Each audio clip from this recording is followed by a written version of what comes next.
The case of 7-month-old Emmanuel Haro has captured national attention, not only for its heartbreaking details, but also for the questions it raises about truth and accountability.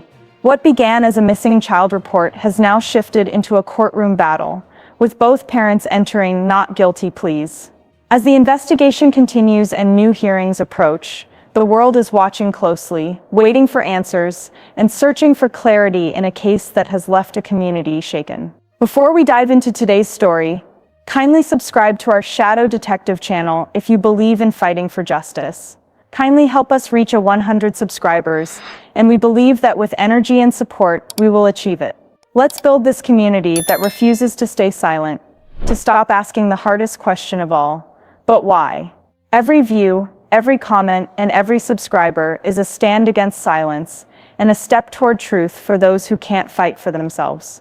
The case of 7-month-old Emmanuel Haro has not only gripped California, but also drawn national attention. What started as a report of a missing child quickly grew into one of the most closely examined investigations of the year. Communities have followed every development with concern, waiting for answers, and today the case has reached a pivotal moment.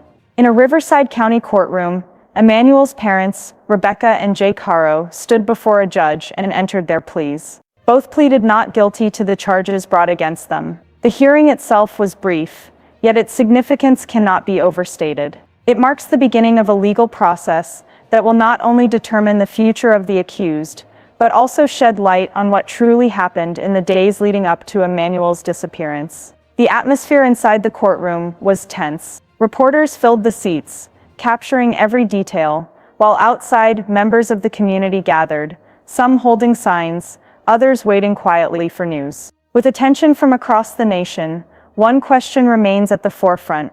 What does this stage of the case mean, and where will the investigation go from here? To fully grasp the impact of today's courtroom update, we need to look back at how this case first began. On August 14th, Emmanuel's parents reported him missing from a parking lot in Yucaipa, California. The call for help immediately drew the attention of law enforcement, community members, and the media. For days, the public believed that a child had vanished without a trace. Search teams were mobilized, officers combed through parking lots and neighborhoods, and communities across California held their breath, hoping for good news. But as the days passed, investigators announced that the original report was not supported by evidence. The story that had initially fueled widespread fear began to unravel. Authorities came to believe that Emmanuel had not gone missing on August 14th at all, but that his life had ended earlier that month.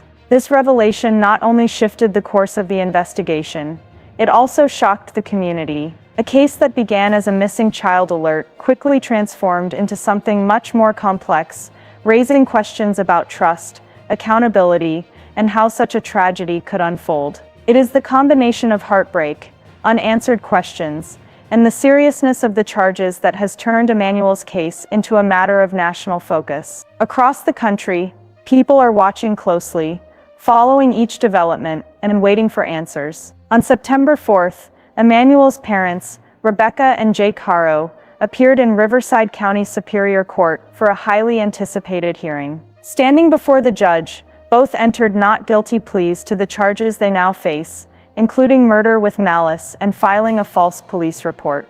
The courtroom reflected the weight of the moment.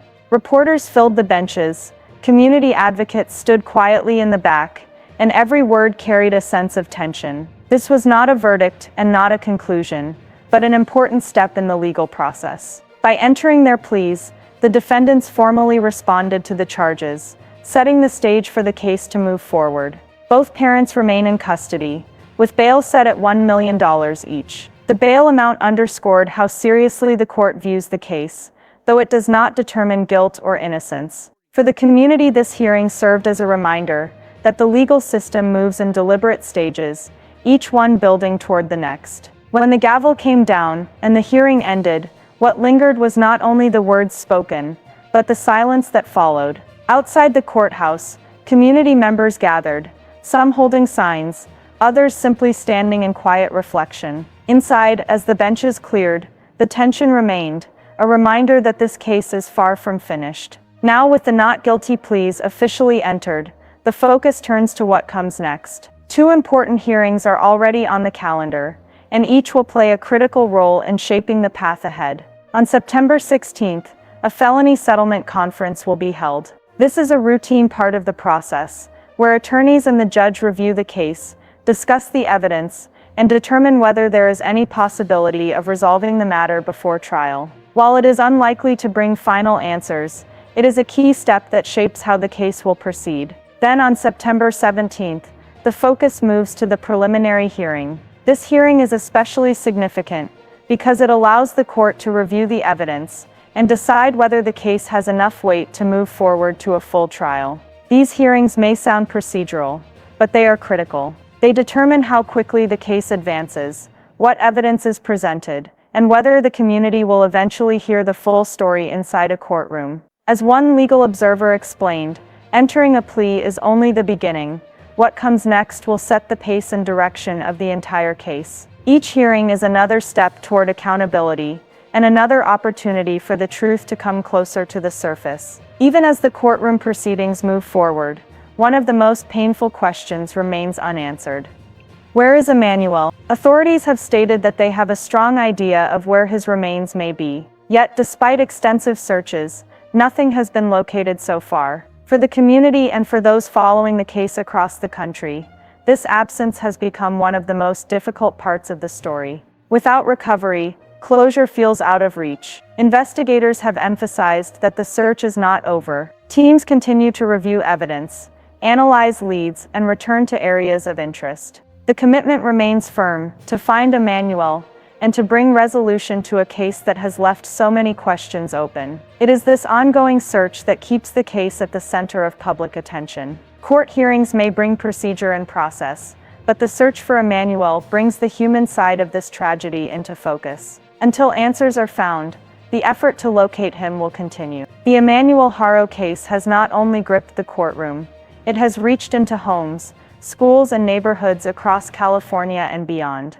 The combination of unanswered questions, shifting details, and the seriousness of the charges has sparked both outrage and sorrow. Community members have gathered at vigils, spoken out at meetings, and taken to social media to share their thoughts. Many express grief and sympathy for Emmanuel, while others call for stronger protections to prevent tragedies like this in the future. Adding to the weight of the case is the history surrounding Emmanuel's father, Jake Haro, whose past conviction for child cruelty has resurfaced in public conversation. For many, this background has deepened the concern and frustration, raising questions about oversight, accountability, and whether warning signs were missed. Yet through all the sadness and anger, one unifying theme continues: people want answers, and they want justice. The public's focus on this case keeps pressure on institutions and ensures that each step of the process remains in the light. In that way, Emmanuel's story has become larger than one courtroom. It is a call for truth, transparency, and accountability. As this case moves forward, one thing is clear: the road to answers will not be simple. Today's hearing was a reminder that the legal process is built step by step, and while justice takes time, each moment brings us closer to clarity. For now, the parents' not guilty pleas, the upcoming hearings, and the ongoing search for Emmanuel remain at the heart of this unfolding story. The questions of what happened, why it happened, and how accountability will be delivered are still ahead. The truth may not come all at once, but it always leaves a trail. And in this case, that trail is being carefully followed, in the courtroom, in the investigation, and in the community's watchful eyes. If you want to stay informed as this case continues, make sure to subscribe, share your thoughts in the comments, and keep following along. Because while this chapter is not yet closed, every update matters, and every voice helps keep Emmanuel's story alive.